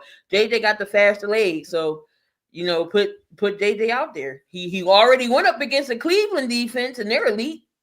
Mm-hmm. No, Wentz did that. Oh, Wentz, that's right. I mean, why? I mean, Bears. Right. I mean, why not? If he's healthy, put him out there. But we gotta see what OKC says. Is he gonna give Wentz another week and then JJ, or he's gonna throw JJ out there? So either way, either quarterback, we gotta be ready for it. Yeah. Hey, let's go, man. What do you got the score being? Like I said in the beginning, I don't like this feeling that I have, and I was wrong. I said Tampa Bay was going to beat us, and they barely beat us. I mean, we barely beat them. So, y'all got us by 2 tubs. Damn. Yeah. Let's go. Dang, man. That's crazy, Key. I don't trust our second. First of all, let me tell you this, Key. We don't beat anybody by 2 tubs. I mean, let's just start there. Now, we winded up beating the Cincinnati Bengals. We spanked the Bengals, but it's the Bengals. You know what I'm saying? And we also had a historic game, literally, from Isaiah Rodgers. You know what I mean? Brett did history, man. You know what I'm saying? 2 defensive touchdowns, a fumble for a touchdown and a pick 6, and caused another fumble. Yep. So, shout out to him. But other than that, man, winning by 2 touchdowns. If we do that, Key, I'm gonna tell you right now. Because in the second half we haven't been scoring. The secondary issues. So that's why I said 2 tubs. We either score all our points in the first half and don't do nothing in the second half, or don't do nothing in the first half and score all our points in the second half. Like I said, it has to be consistent quarters, 4 quarters of the same football. It can't be either or. That's why I'm saying, like I said, I'm confident about my team. I said, I don't sugarcoat nothing. So 34-20, 34-20 or 24-18 or 28. I can see 34. I can see 34. Ooh, damn, our defense got to be shitty for us to score 34 points. But like I said, that's the secondary I don't trust. So I mean, I can see 21-7. No 24. I can see 34-20, maybe 21. Okay. So. I like it. I'm gonna go here. I'm gonna give you a little bit more. I'm definitely going with my team because I always do that. I don't give a damn where. I don't care if our back's against the wall. I bleed purple. So, and hey, the people bias and being realist. Now, when I do my videos and people that know, like people that tell you, I'm definitely a real Vikings fan. I crucify the team when it's time. But coming off a bye, which historically we're not good coming off a bye. All right, so that's a key for you to take and put in your pocket there. Coming off a bye, we usually it's not good. But what I will say is I'm gonna say we're gonna win by 7. I'm gonna say 27-20. That sounds clean to me. I'll say we win by 7 at home, regardless of who the quarterback is. I think Carson Wentz is going to be the quarterback to start with. That's not what I want to happen, but that's what I believe is going to happen, just based off of what we've been seeing and hearing. I think Kevin O'Connell wants JJ to go through a full week of practice, being 100%, not being 90% on Monday and then becoming 100% on Friday. I think he wants him to be full strength the whole week of practice and then go in there in the game, actually game plan. So I see Carson Wentz playing. But 27-20, 27-20 feels right for me with the dub. And I think it's going to be a fun game to watch.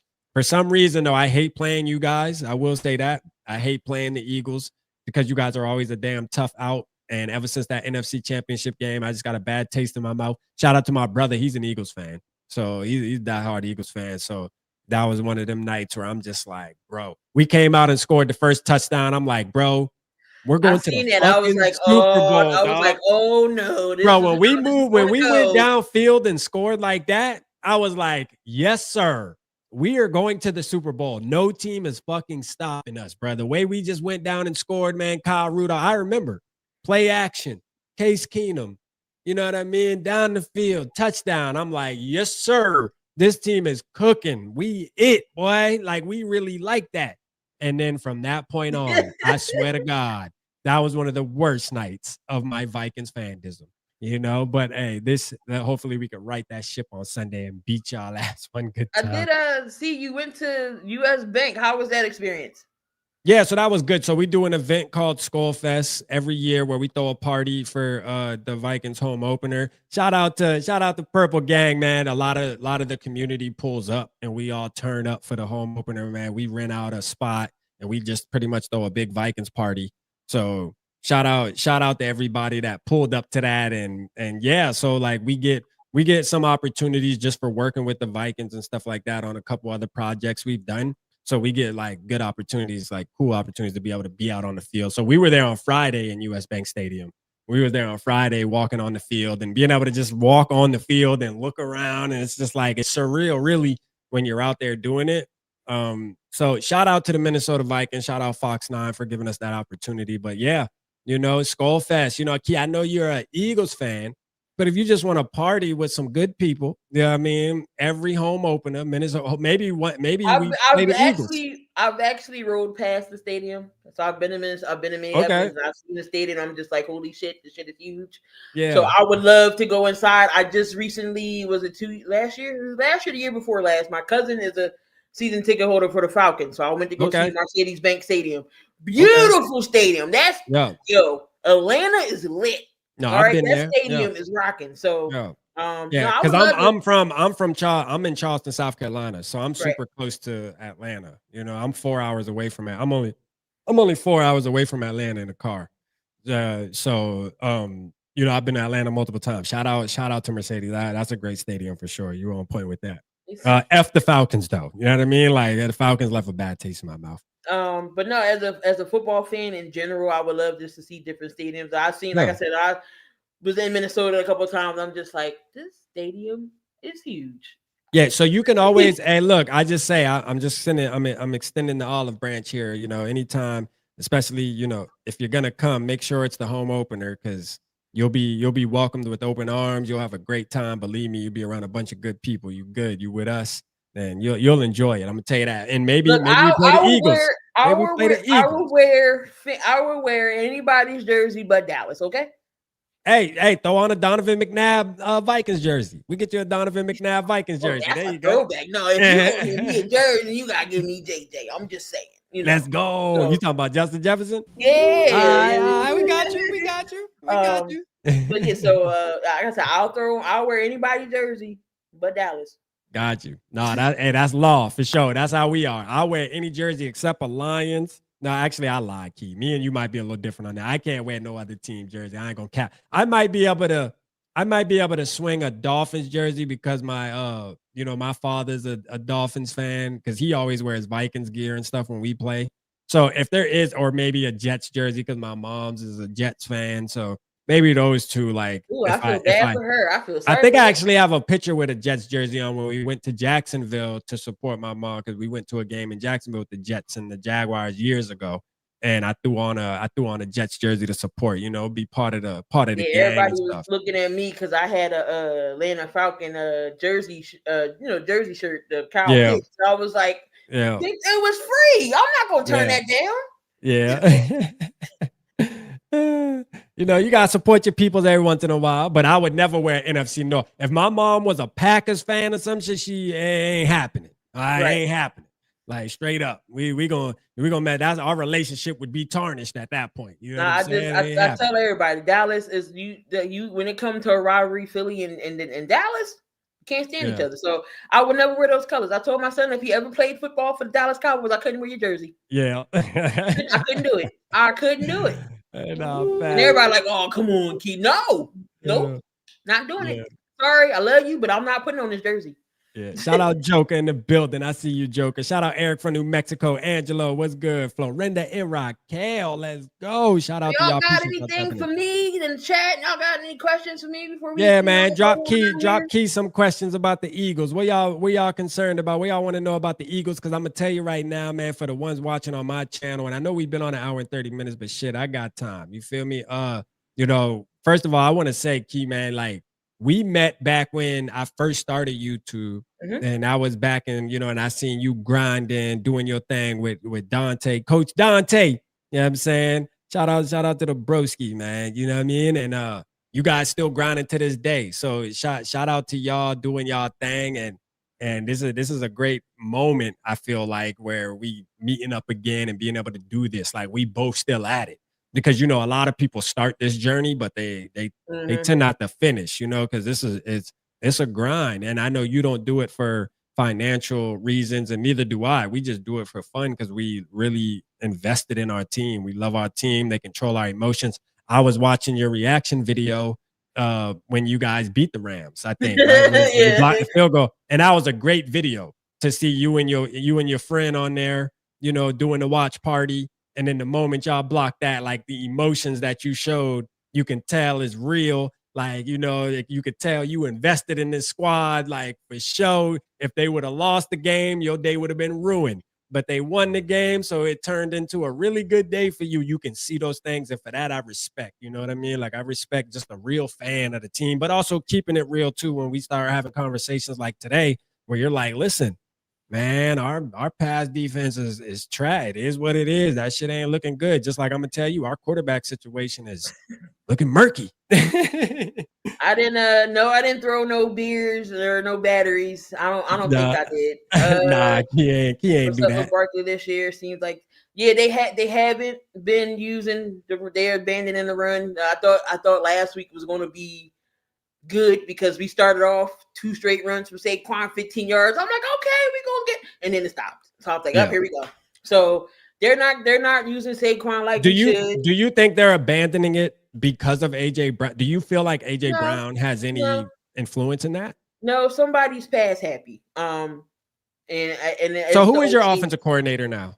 Kevin Petrulio. And where's he from? What's his background? He's in-house?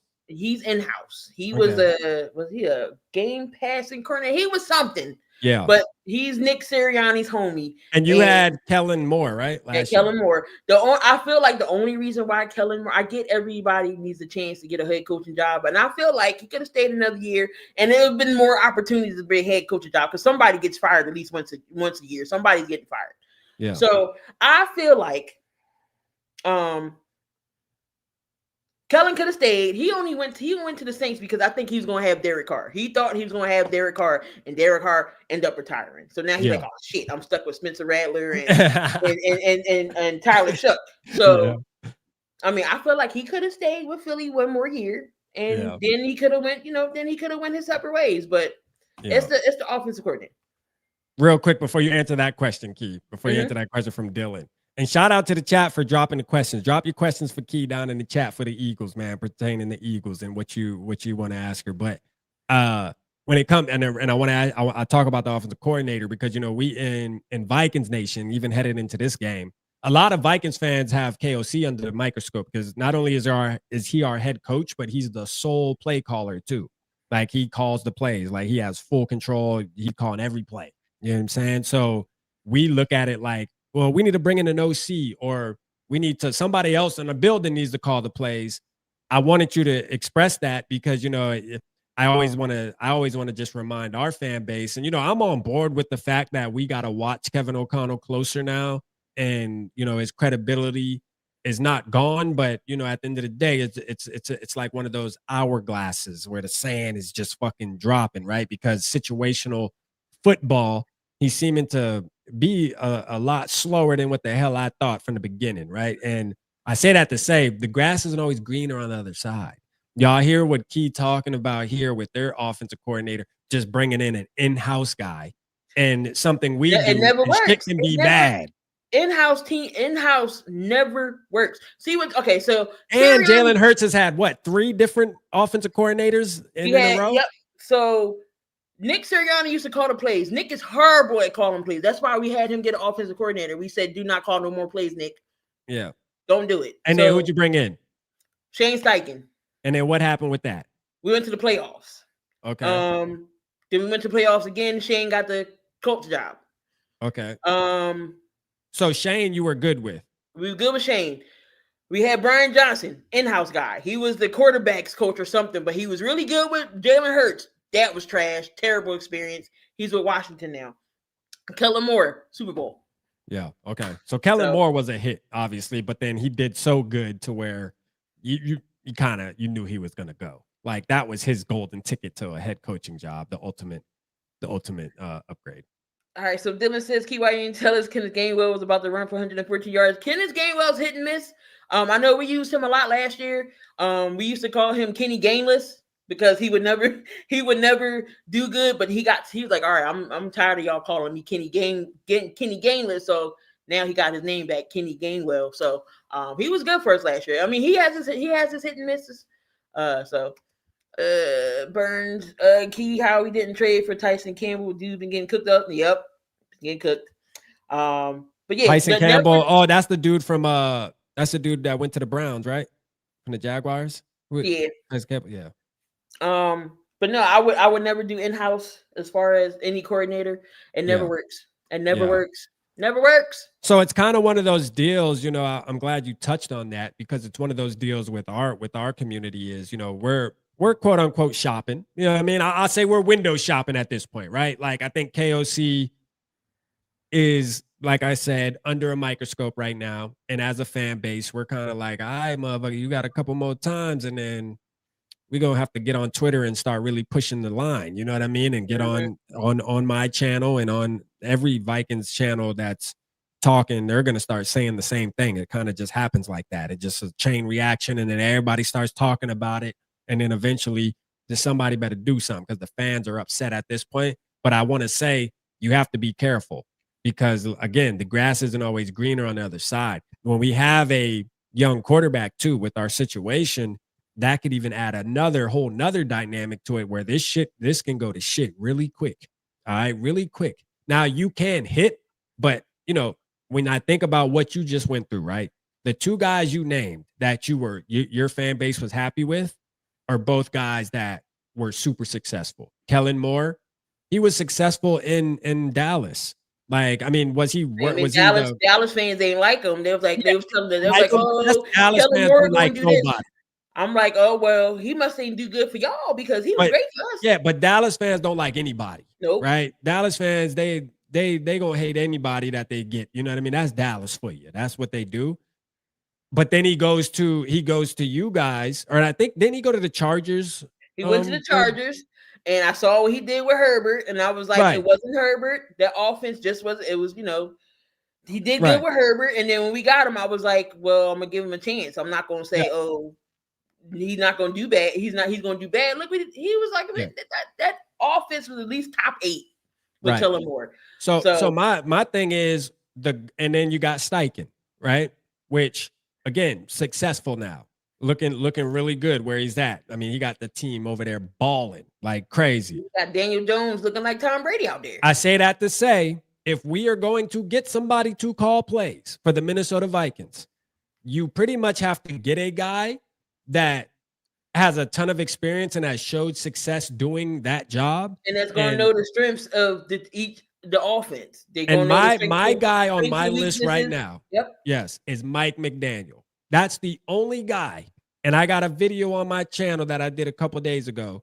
Right now, if I'm thinking offensive coordinator for the Minnesota Vikings, hey, he's going through turmoil right now in Miami.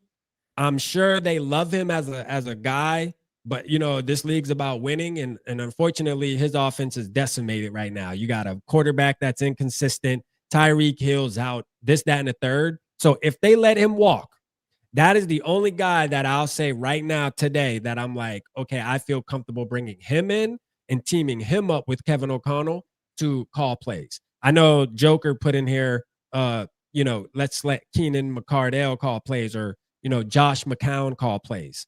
These are guys that have never done it. So that's a risky game that I feel like we playing if we just elevate them just to say Kevin O'Connell ain't doing it anymore. That's my whole thing with it. Is it's one thing to not allow Kevin O'Connell to call plays, but you have to be intentional on who you give the job to. Don't just do it to do it.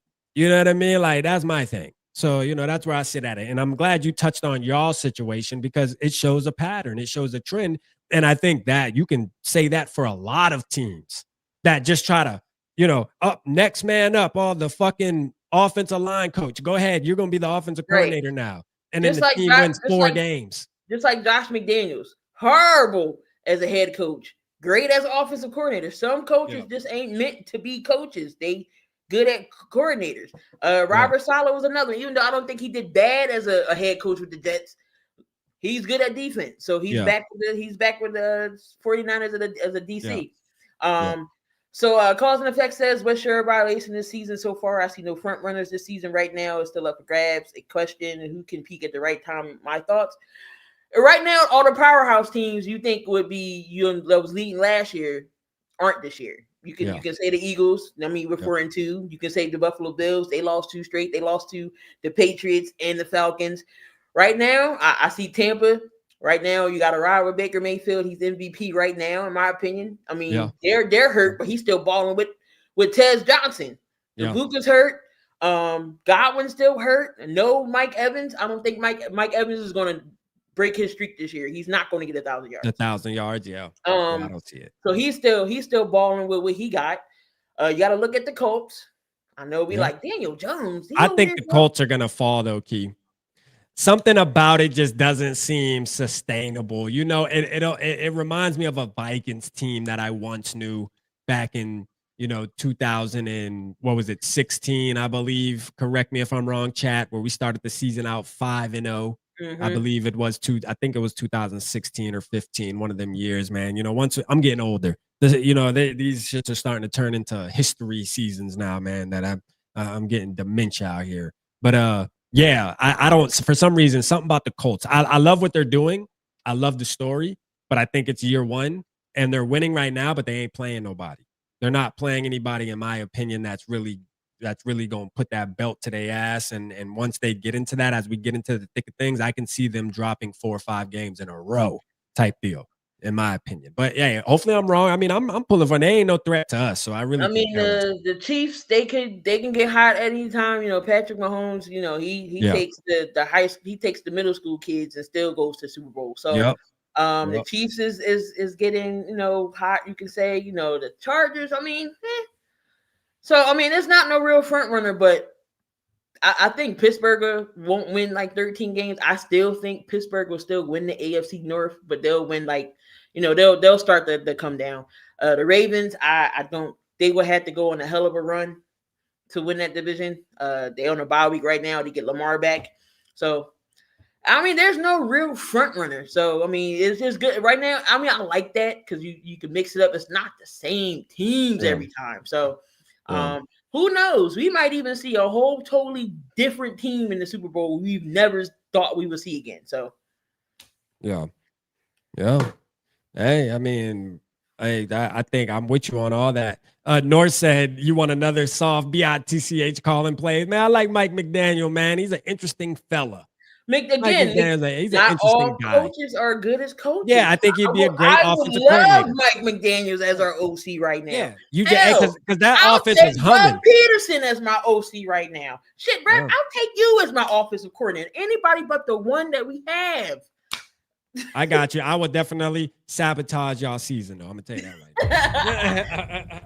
3rd and 3, punt team. 3rd and 3. What the hell, Rap doing up, man? Fire this motherfucker. You got us punting on 3rd down. Yeah, it just didn't feel right, guys. You know, just didn't feel right. But appreciate. So any last your final thoughts before we roll on out of here? Hey, great. My final thoughts are, hey, good luck on the game. Hopefully we kick y'all ass. That's obviously what I want to happen.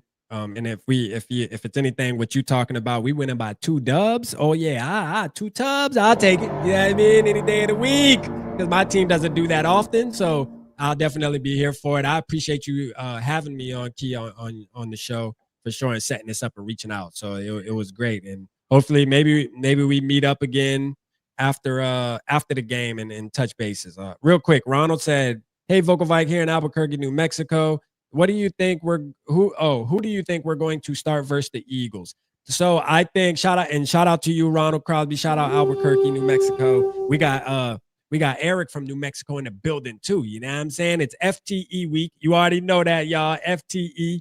You know what I mean? Hey, I know Key here, but you know what I mean? Hey, look. Respectfully, it's FTE week. You feel me? Like it got to be that. But I think Carson Wentz is gonna start though, Ronald. I think Carson Wentz is gonna start, but that's not what I want to happen. Let me just make that clear. That's not what I would want to happen, but I believe it's going to happen just based off of practice. You know what I mean? I think practice plays a big part. I mean, it is what it is, bro. We're talking about practice, not a game. I know Key would appreciate that. We're talking about practice. I know Key would appreciate that sound bite right there too. You know what I'm saying? That's my guy right there. So I just don't do my team again. I do it all. I just don't talk Eagles. I'm a fan of everything, so I do talk NFL in general, NBA. So I got a show 7200 seconds with me and my guy Coach Dante. So just make sure if you want to subscribe to the channel. Again, I just don't talk Eagles. No, man, it ain't if you want to. Y'all need to subscribe, man. It's in the title on my channel, man. Click the and I do other games. I just don't call Eagles games. I do other live play-by-plays as well. It's just not the Eagles. But if you want to come back, I am on the show every Wednesday night, as Cool McCain stated here. Let's go. Eagles Elite Podcast. Again, we break down everything Eagles and everything like that. So every Wednesday, so we'll be on tomorrow. But again, I just don't do Eagles. Damn, Key, we should have thought about that. I could have just came on tomorrow night with you guys on the Eagles Elite show. We could. Oh yeah, I didn't think about I could have just been a sore thumb in the show. You know what I mean? Just a sore thumb. Like, nah, Cap. That's Cap. Nah.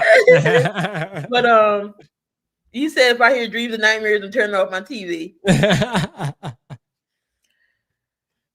Okay, and I'm an there you go. Touch on that. Yeah. I'm the advocate of the WNBA as well. My team has been the Sparks since '99 because of Lisa Leslie. That's why I became a Sparks fan. So that's the only purple and gold you will see me rock. Let's go, purple and gold. Okay, we'll take it. So she was spot on what she said. Kathy isn't the best commissioner, and for Kathy to say, "Oh, you're judging my character, you mess with my character," why? She called you out on it, and now you're gonna, now you're getting all defensive. She took notes. She's the one that founded her and her husband, and Breonna Stewart is the ones that came up to Unrivaled League, so these girls don't have to go overseas to make money to feed their families, because WNBA, they don't get paid that much. So she went to Kathy and with a business deal, and she turned it down. Nafisa is a smart businesswoman, and that's dope. I call her the walking bucket. I love Nafisa Collier over there with the lake. So She was spot on in what she said. So and the WNBA is lucky to have somebody like that to speak up for all the players. So I'm all for it. Yeah, facts. Shout out to Key. Hey, see, that's why y'all gotta subscribe. Her name is in the title. I always add the name. You can find that's my name everywhere. That's YouTube, Twitter, TikTok. Well, if you follow me, I don't do more like sports stuff on TikTok, but I'm doing more like funny stuff. Again, I said, I do it all. I do wrestling watch streams. So if y'all in the WWE or anything, I do those.